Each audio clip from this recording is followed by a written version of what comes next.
내가 본 선미사와 사명자의 삶 제8편. 오늘은 1978년 6월 서울 신대방동 교수 아파트에서부터 태면 소극장 시절까지 이야기를 해보겠습니다. 이것은 제가 직접 본 것은 아니고 역사의 기록을 근거로 해서 말씀에 나온 내용들 중심으로 짧게 정리를 해보았습니다. 선생님께서 1978년 1월부터 4월까지 도표를 그리시고, 그리고 4월부터 5월 15일까지 슬라이드를 제작을 하셨다고 했습니다. 그리고 78년 5월 23일에 서울로 올라가라 하는 명령을 받았는데 이미 일주일 전부터 그 예감이 있었다고 했습니다. 그래서 1978년 5월 31일 밤에 서울로 올라왔는데 하룻밤 자고 날을 새니까 6월 1일이 되었다고 했습니다. 처음에 이제 서울에 갔을 때는 어디 잘 데가 없으니까 그때 당시에 금산에서부터 따라온 젊은 제자 남자 2명이 있었습니다. 근데 그 중에 한 명이 자기 형 집에 가자 해서 갔습니다. 자기 형이 신대방동 교수 아파트에 산다고 했습니다. 근데 이제 그때 그 집이 그 형이 태평양 제과 공장 사장이라고도 기록에 나와 있고, 또 다른 기록에는 태평양 화학 차장집이라고도 나와 있습니다. 아무튼 이것은 정확한 것은 지금 확인이 안 된 상황이고요. 아무튼 이제 그때 그 집으로 갔는데 그날 밤에 그 집에 그 아들이, 초등학생 아들이 너무너무 아파서 난리가 났대요. 그때 이제 따라온 그 제자가 자기 형수에게 이야기하기를 이제 그 선생님을 소개하면서 정말 이분이 굉장히 신령한 분으로 기도 생활을 많이 하셔가지고 금산에서도 제일 부자의 죽을 병을 낫게 해준 그런 전력이 있는 아주 그냥 신령한 분이다. 그래서 이분한테 기도받으면 조카가 나을 것 같다, 이렇게 이야기를 했다고 합니다. 그래서 이제 그 아이 엄마가 그 아이를 데리고 왔어요. 그래서 선생님께서 이제 그 아이를 두고 나아라 하면서 이제 기도를 하는데, 속으로는 하나님, 이 아이가 안 나오면 나는 진짜 밥을 굶을 판입니다, 그랬습니다. 그래서 이 귀신아 나가라, 네가 들어온 것은 잘했다, 나에게 일거리를 주어서 좋다, 이렇게 하면서 나가라고 했습니다. 그리고 그 아이의 병이 나으라고 했습니다. 그러니까 그 아이가 금방 막 나와서 막 뛰어 돌아다녔다고 했습니다. 이것이 선생님께서 이제 공적인 역사를 시작하고 행한 첫 번째 표적이라고 했습니다. 그래서 이제 교시 형수가 너무 기뻐하면서, 근데 이제 이 아이가 또 언제 아플지 모르니까 여기 당분간 며칠 정도 머무르시면 좋겠다 해서 거기서 3일간 더 머물게 되었습니다. 그러면서 그 3일 있는 동안에 또 전도하러 나가서 그 근처에 코스모스 백화점에서 전도도 하고 하면서, 그때 한 점원에게 당신을 오랫동안 짝사랑하는 한 사람이 있었습니다. 근데 당신은 그것을 모르고 있었습니다. 그게 누구냐고 물었을 때 바로 예수님입니다. 그랬을 때 그 여자가 오열을 하면서 자기가 다시 회심을 하고, 정말 옛날 열심히 교회를 다니다가 언제부턴가 교회를 다니지 않게 되었는데 그 예수님이 선생님을 통해서 다시 그 마음을 전하게 하고 그 여자가 다시 교회를 다니게 전도를 했다 했습니다. 자, 그렇게 이제 3일 동안 있고 나서는 이제 더 이상 있을 수가 없잖아요. 그래서 이제 나가야 되는 상황인데, 이제 나가려고 하니까 어디 갈 데가 없는 거예요. 그래서 선생님께서 이제 그 전에 공생회 하기 전에 서울에 오면 한 번씩 삼각산 기도원에 갔던 기억이 있고, 또 그래서 삼각산 기도원으로 들어가게 되었습니다. 당시에 이제 삼각산, 오늘날 이제 북한산이라고 그러죠.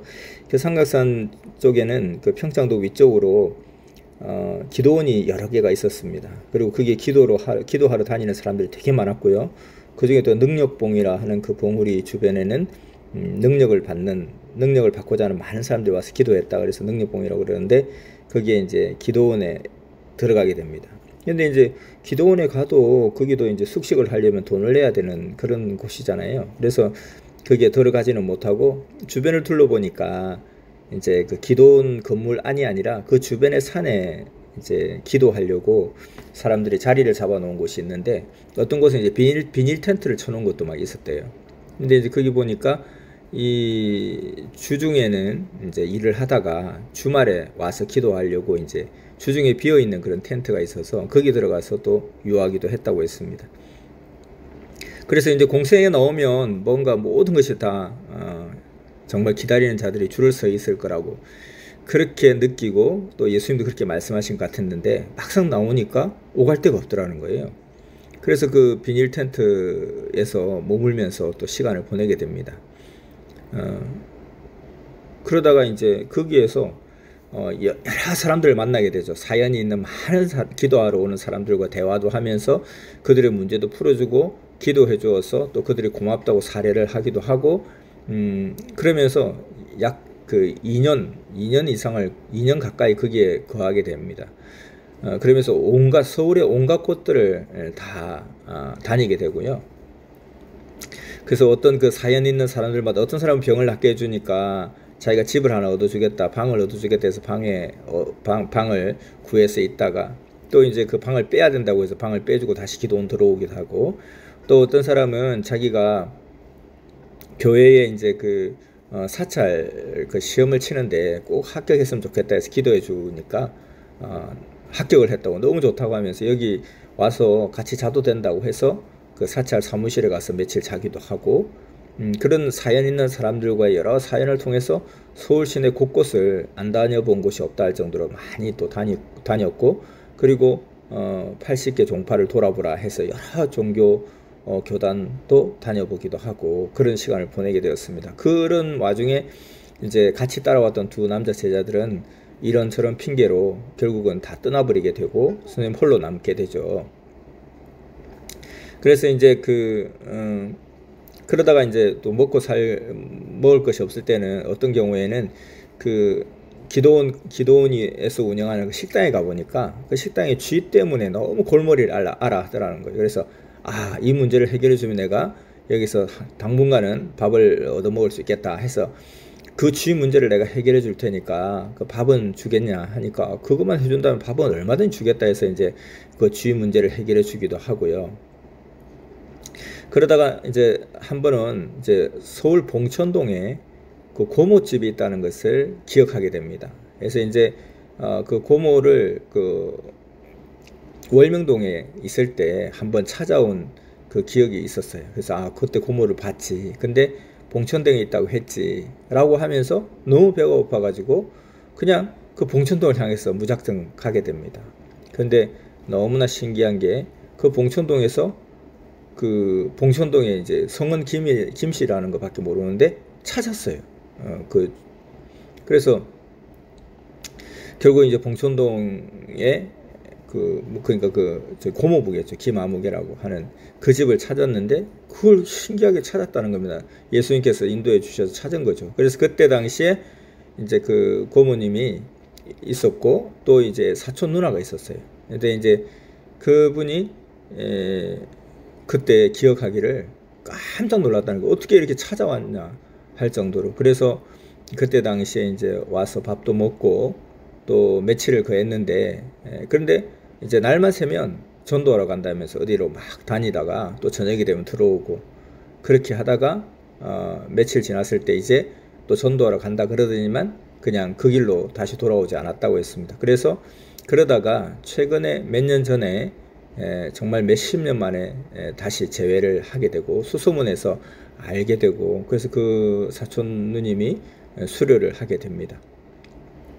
그래서 그때 너무 배가 고파서 봉천동의 고모집을 찾아가기도 하고 이런 여러 가지 우여곡절 끝에 결국은 1978년에 6월 달부터 시작해서 거기에 거하다가 80년 3월경에 암 환자를 낫게 해줘서 그분이 이제 너무 고맙다고 이제 헌금을 했어요. 그래서 그 헌금 받은 돈으로 남가자동 근방에 조그만 교회를 얻게 됩니다.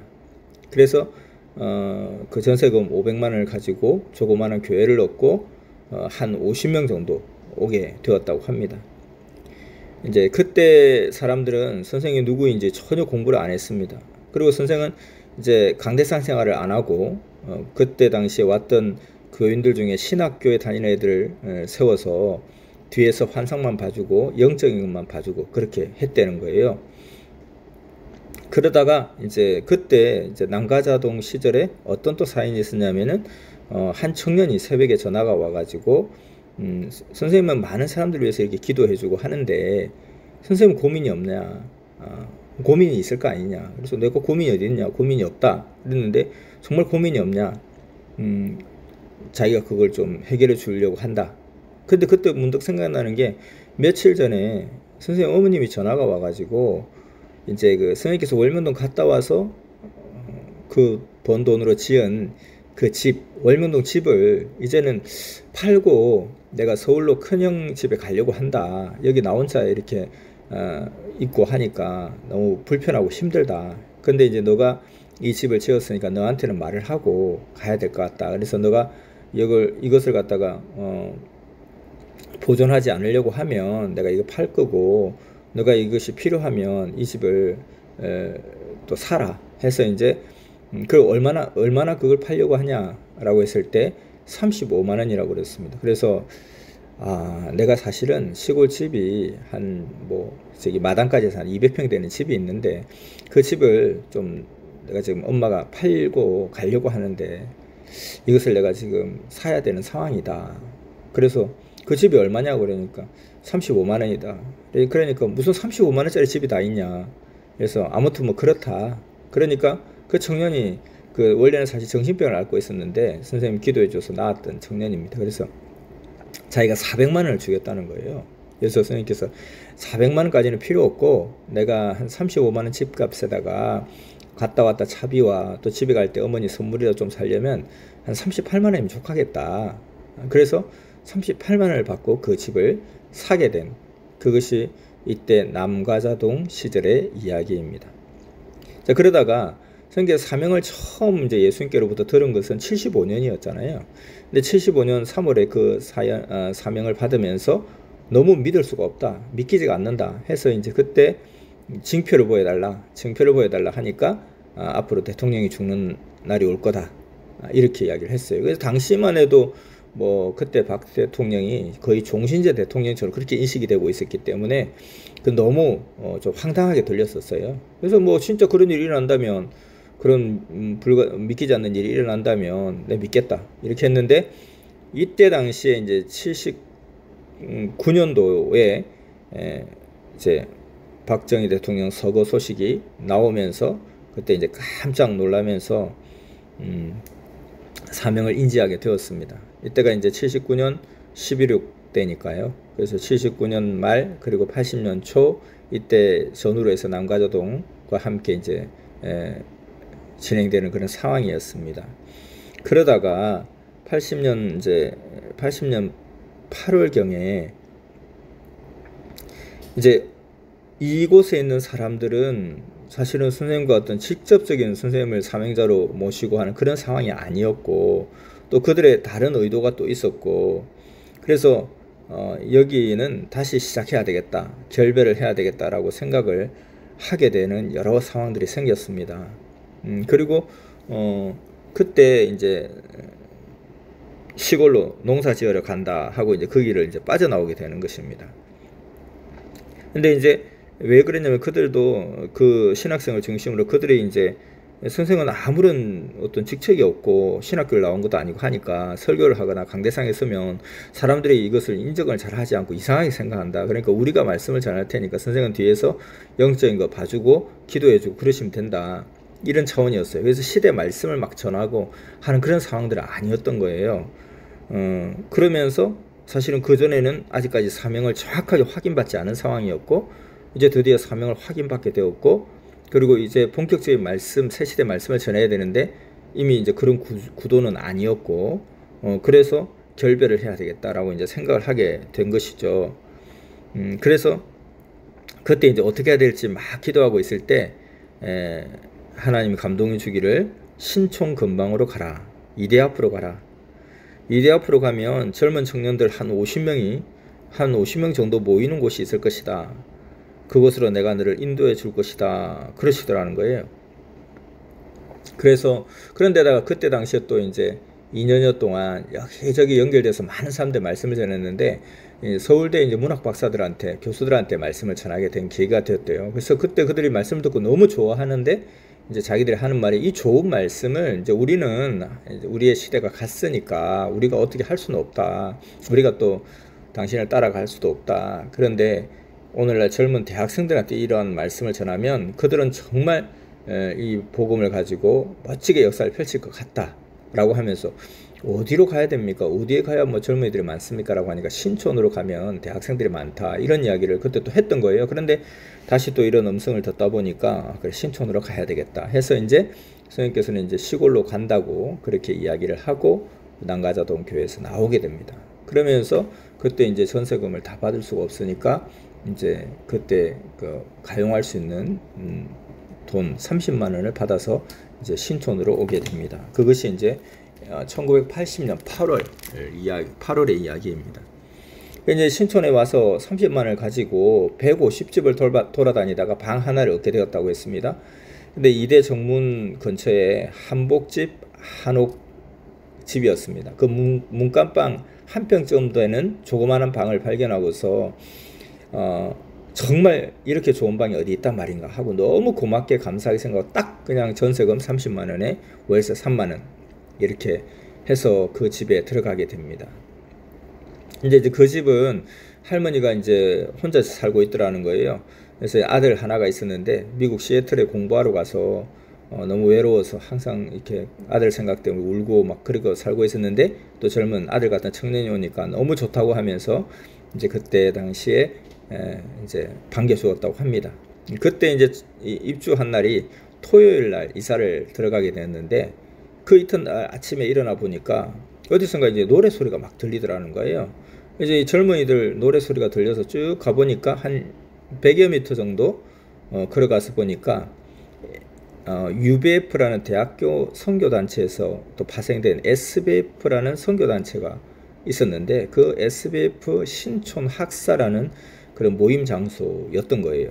그래서 그게 이렇게 2층으로 이렇게 올라가 보니까 이게 문을 살짝 열고 이렇게 문틈을 들여다 보니까 젊은이들이 막 이렇게 찬양을 하고 있는데 세어 보니까 52명이더라는 거예요. 그래서 이곳이구나.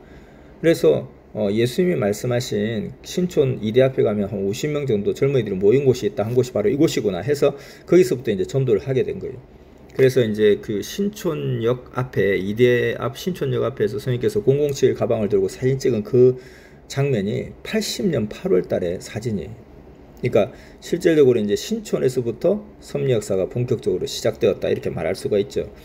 그래서 이제 신촌 근방에 방을 잡고 또 이제 그 SBF 학사 신촌 학사에서 처음으로 한 여대생을 전도하게 되고 그러면서 이제 그가 처음 수료환자가 되고 이어서 그가 또 서울대 대학원 다니는 남자 선배를 또 데리고 와서 또 강의를 하고 그러면서 신촌에서 4명, 5명 정도 수료하게 됩니다. 그 당시에 이제 강의할 곳이 없어서 그 방에는 너무 좁아서 강의하기가 어렵고 또 다짜고짜 강의하자고 하면서 조그마한 골목으로 데려가는 것도 좀 어색하고 그리고 당시에는 이제 공안 전국이어서 대학생들이 이렇게 어디에 방이나 이런 곳에 모이면 되게 감시도 심하고 좀 그런 상황에서 학생 운동이 굉장히 심했던 때였기 때문에 그래서 이제 좀 오픈된 장소 그 이대 앞에 있는 그 다방 카페 그런 데 가서 이제 말씀을 전하기도 했습니다. 그래서 당시에 이제 그 이대 앞에 유명했던 파리 다방이라고 클래식 카페가 있었어요. 클래식 다방이 있었는데 거기서 말씀도 전하기도 하고 그런데 그 하다 보니까 그 30kg 도표를 큰 걸 막 펼쳐놓고 강의하는데 참 눈치도 보이고 또 뭐 돈도 없고 그래서 나중에는 이제 교회에 들어가서 이제 강의를 하면 좋겠다. 그래서 이제 이 교회 저 교회 문을 두드려보고 또 그러다 보면 문이 닫혀 있는 곳도 많고 문이 열려 있는 곳에 들어가서 또 강의를 조금 하려고 하다 보면 어디서 왔냐 그러고 자꾸 또 꼬치꼬치 묻고 따지고 그래서 할 곳이 없더라. 그래서 이리저리 전진하다 보니까 바로 이대 뒷산에 있는 그 봉원사 절간까지 가게 되었고 그 봉원사 대웅전 계단에서 강의를 하기도 하셨다고 했습니다. 자, 그렇게 이제 신촌에서 이제 한두 명씩 이제 늘어나고 있던 그때에 이제 한 4명, 5명 정도 수료했을 때에 어느 날 예수님이 갑작스럽게 한 명씩 불러서 시험을 하게 하시더라는 거예요. 그래서 이제 어느 날 한 명을 제일 먼저 수리한 자를 불러놓고 너 이리 와봐.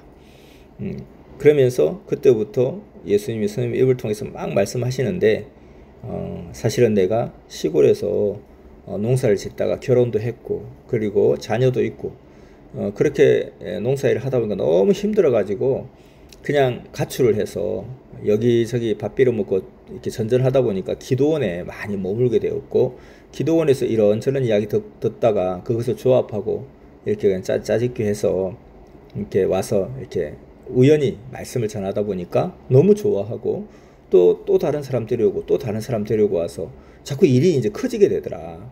근데 이제 명절도 가까워오고 나도 나이도 더 들어가고 시골 생각도 나고 고향 생각 또 처자식 생각도 나서 그리고 또 젊은이들이 나를 보고 막 따르는 이것이 좀 무섭기도 하고 겁나기도 하고 양심에 찔리기도 하고 그래서 내가 이제는 더 이상 안 되겠다 해서 너에게 고백하니까 부디 나를 용서하고 너 갈 길을 가라. 사실 이 말씀 다 여기저기에서 다 짜깁기 한 말씀이지 이게 내가 뭐 독창적으로 갖고 온 말씀도 아니다.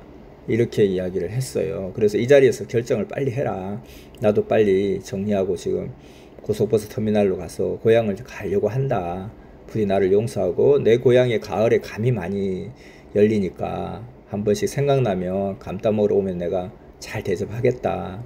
그렇게 이야기를 한 거예요.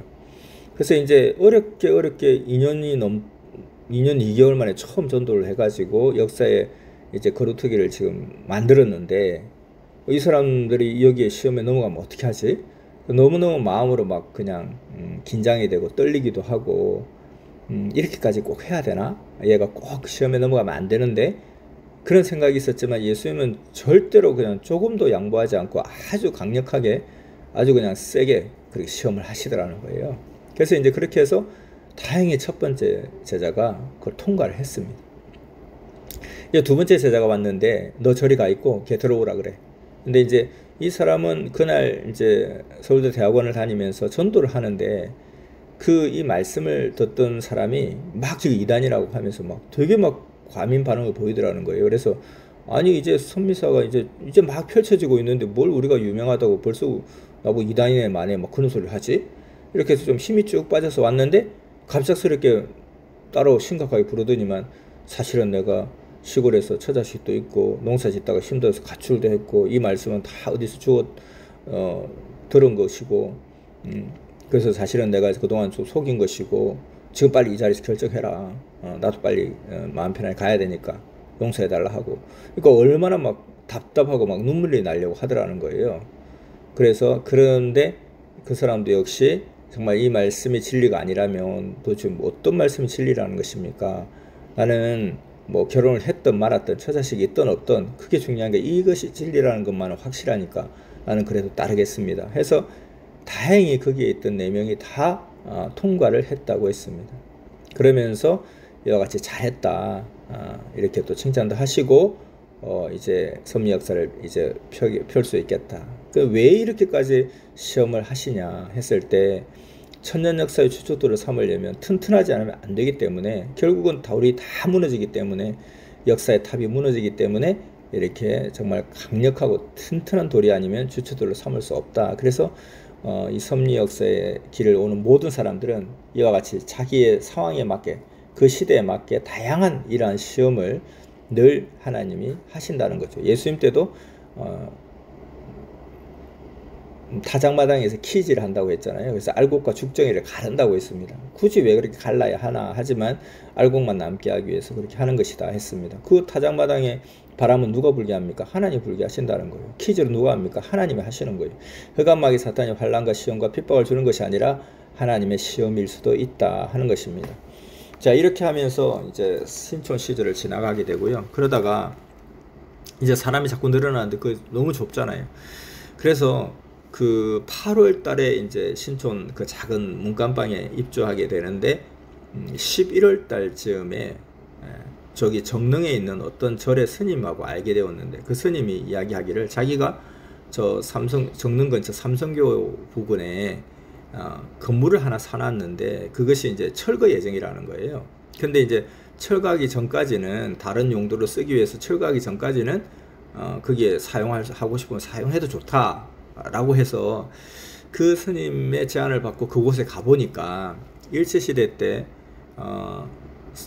양로원으로 썼던 성향원이라는 그런 건물이었던 거예요. 길이가 한 25m 정도 되고, 근데 이제 그 25m 정도 되는데 방이 한 30개 정도 되고 2층 건물이더라는 거예요.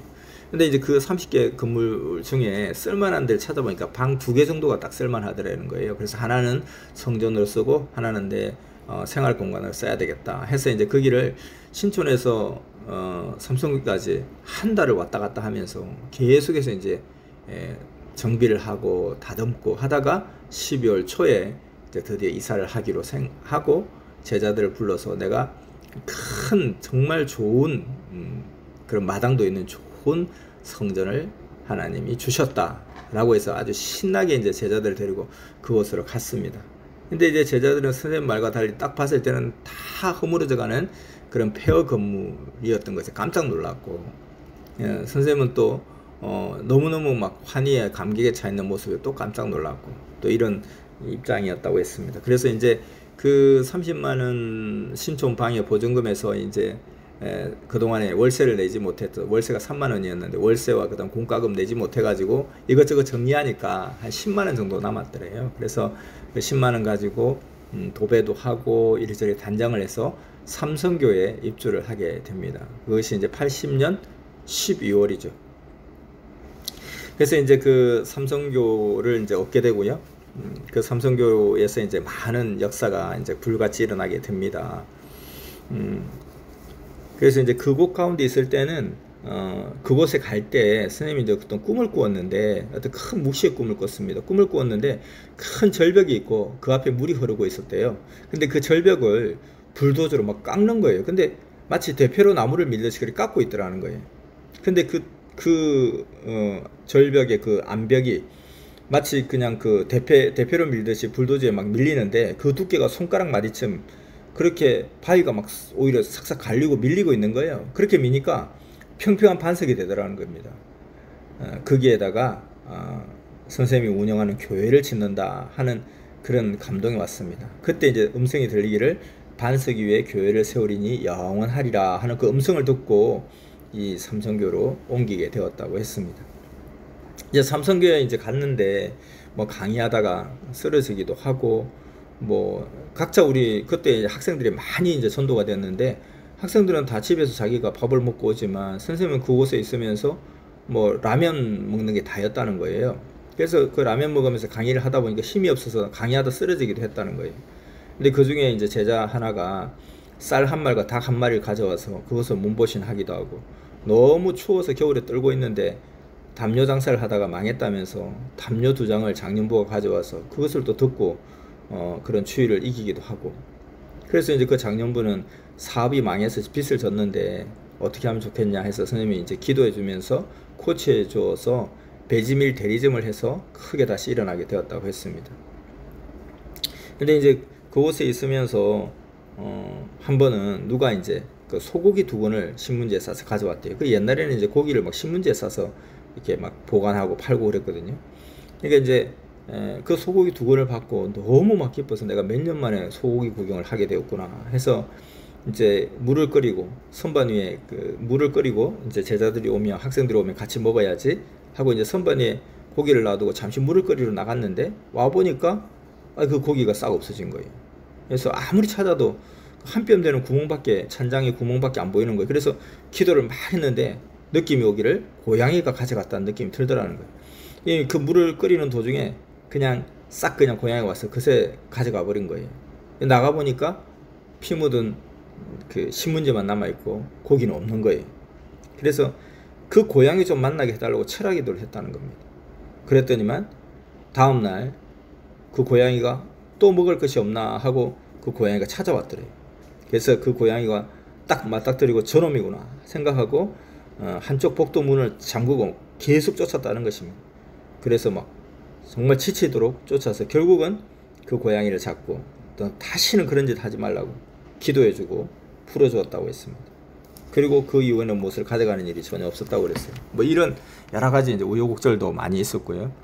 그 다음에 이제 그나마 그동안 갖고 있는 돈 다 썼잖아요. 그 돈이 하나도 없죠. 근데 이제 여기는 뭐 월세를 내는 것도 아니고, 그래서 돈 쓸 일이 없었는데 문제는 뭐냐면 공과금을 내야 된단 말이에요. 전기세와 수도세 이런 걸 내야 되잖아요. 그래서 예전에는 그 수도 전기가 계량기를 검침원이 와서 확인하고, 또 그 요금을 부과하고 막 그렇게 했거든요. 이제 그 돈이 없어서 이제 전기세를 낼 판이 안 되는 거예요. 근데 이제 그 매달 이제 전기세 내는 날은 딱딱 돌아오잖아요. 그래서 그때 이제 어떻게 할 것인가 이렇게 생각하고 고민하다가 가만히 보니까 그때 당시에 이제 일주일에 헌금이 보통 한 3,000원씩 정도 그렇게 들어왔대요. 그래서 한 달에 뭐 12,000원, 13,000원 정도 나오는 정도 냈는데, 그것으로는 사람들이 하도 많이 밀려오니까 전기세, 수도세 내기도 급급한 거예요. 근데 그 헌금 나오면 그냥 바로 라면 다 사놓고 예배급 마치고 라면 끓여 먹고, 또 선생님 그것을 가지고 이제 평소 때 이제 그것으로 주식을 삼아야 되니까 그렇게 하다 보니까 전기세하고 수도세 낼 돈이 없잖아요. 그래서 어떻게 하면 이것을 좀 내가 해결할 수 있을까 하고 보니까 수도 계량기가 돌아가면서 요금이 부과되더라는 거예요. 그래서 그 수도 계량기를 붙잡고 막 기도를 하면서 나 물세 낼 돈이 없으니까 천천히 돌아가라 하면서 그렇게 기도를 했다는 거예요. 근데 이제 그렇게 하다가 기도도 하지만 정말 이 과학적인 원리를 이용해서 이걸 갖다 좀 고민을 해서 해결해야 되겠다 하고 생각하다 보니까 물을 방울방울 떨어지게 조금씩 틀어놓으면 계량기가 잘 안 돌아간다는 걸 알게 된 거예요. 그래서 아주 방울방울 떨어뜨리게 그렇게 약간 이렇게 꼭지를 열어놓고 그리고 계속 계량기 놓고 기도하고 그렇게 해서 수도세를 해결하기도 하고 그런 기구절창한 시절이었다고 했습니다. 그러니까 이제 그 삼성교 시절에는 많은 사람들이 이제 학생들이 이제 그때부터 밀려들기 시작했다는 거예요. 그러면서 하루는 야 조금 더 있으면 이제 조금 더 시간이 지나면 우리 서로 바빠서 악수도 못 하니까 오늘은 하루 종일 악수나 하자 하면서 그렇게 했던 적도 있대요. 근데 사람들은 뭐 매일 오면 보는 선생인데 무슨 뭐 앞으로 악수할 시간도 없어 라고 했는데 정말 몇 년도 안 가서 그런 날들이 오더라는 것입니다. 그리고 이제 당시에 그 근처에 버스 정류장이 있는데 버스 정류장이 나폴레옹 제과라는 유명한 빵집이 있었는데 그 빵집에서 이제 빵집 앞에 버스가 내려요. 그러면 거기서 이제 장소를 찾아오는데 당시에는 뭐 핸드폰 따로 없고 하니까 그냥 나폴레옹 제과 앞에서 몇 시에 만나자 하면 거기서 만나는 거고, 그리고 몇 시쯤 갑니다 하고 하면 그럼 어디로 찾아와라 하면 또 교회로 찾아오기도 하고 이런 상황이었고요. 그래서 그 성향원에서 내려가는 그 계단, 바로 그 건물에서 내려가는 그 계단 거기에 앉아서 이렇게 배웅도 하고 또 거기 앉아서 오는 사람 환영도 하고 때로는 버스 정류장까지 또 데려다 주기도 하고 그러면서 시간을 보냈다고 합니다. 그렇게 그 성향원에서 1년을 보내게 돼요. 1년을 보낸 뒤에 이제 또 그 건물이 철거를 하게 되어서 이제 나가야 되는 상황이 된 거거든요. 근데 이제 나가려고 하다 보니까 거기 있을 때는 너무 그냥 그게 막 모기도 많고 그다음 뭐 그냥 그 냄새도 나고 또 기구절창한 환경이었지만 그래도 자유롭게 있을 수 있었는데 이제 나가야 되니까 이제 보증금도 하나도 없잖아요. 어디 진짜 글자 그대로 길거리에 나앉게 된 거예요. 그래서 그 다음에 간 곳이 어디냐면은 이제 그 근처에 동숭동 대학로 카톨릭 회관에 회관을 일주일에 주일 예배 드리는 2시간을 빌려 쓰게 된 거예요. 그래서 그 가톨릭 회관이 좀 크다 보니까 주일날 12시부터 2시까지 2시간 빌려 쓰는데 그 당시에 돈으로 3만 원을 내는 그런 상황이었어요. 그래서 거기서 예배를 드려야 되고 그럼 나머지 시간은 이제 각자 알아서 존재하다가 이제 그날 만나는 거죠. 그러면서 거기서 한 달 정도를 사용하게 됩니다. 한 달에 해봤자 한 4번 5번 예배 드린 게 다죠. 그래서 정말 막상 삼성교를 떠나려고 하니까 그 모기 등살에 고생도 하고 벽지도 다 떨어지고 너무너무 어려움이 많고 참 그런 창고 같고 막 폐허 건물 같았지만은 막상 떠나려고 하다 보니까 너무너무 그게 아쉬운 거예요.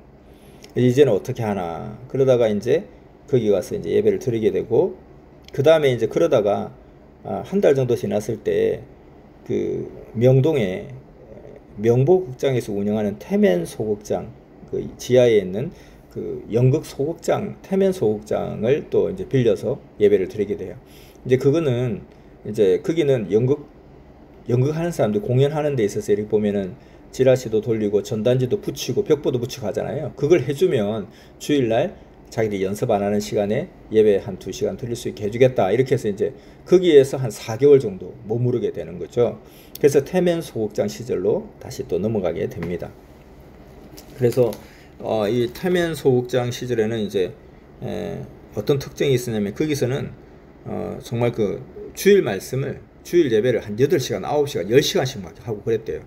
그러니까 이제 그 연극 그 배우들은 그 주일날 그 공간을 빌려준 거잖아요. 자기들이 연습해야 되는 시간을 좀 이렇게 벽보 붙이고 전단지 붙이고 해야 되는데 대신 해주니까 너무 좋았던 거예요. 그리고 예배 드려봤자 한 2시간이면 뭐 충분하겠지 하는데 예배를 막 8시간, 9시간씩, 10시간씩 막 들어버리니까 밖에서 발을 동동 구르고 막 울고 막 그렇게도 했다는 것입니다. 그런데 뭐 지금 뭐 연극이 문제냐 하늘 말씀을 전하는데 하면서 계속 그 말씀을 그때 많이 전했다고 했습니다. 당시에 또 이제 선생님 아버님이 그 큰형 아들 큰 조카를 데리고 같이 예배에 처음 한번 오셨다고 했습니다. 근데 막 주일 설교를 한 8시간 해버리니까 굉장히 막 힘들게 고생하면서 갔던 적이 있다고 했고요.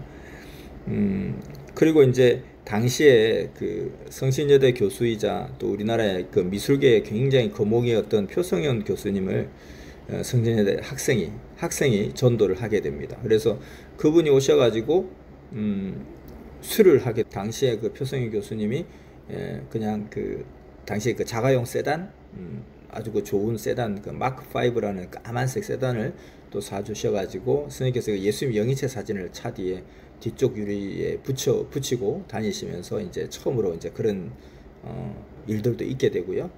그래서 당시에 이제 우리 학생들이 대단했죠. 뭐 그냥 아주 그냥 하늘 같은 교수님한테 바로 그냥 말씀을 전해서 그 기구절창한 그런 공간에 자신 있게 모셔오고 또 선생님은 당당하게 말씀을 전하시고 또 그분들은 그 말씀에 녹아지고 그런 역사가, 표적 같은 역사가 일어나기도 했습니다. 당시에 이제 또 문제가 뭐냐면은 그 참 기막힌 사연은 이제 카톨릭 회관 1달 그리고 태면 소극장 넉 달 이렇게 보내는데 이게 선생님이 거할 곳이 없잖아요. 그전에는 삼성교회 그 방 하나를 그래도 거기에서 이제 기거하고 춥고 덥고 했지만 그래도 뭐 내 몸 하나 그렇게 이제 누일 곳이 있었는데 이제 나오니까 오갈 데가 없는 거잖아요.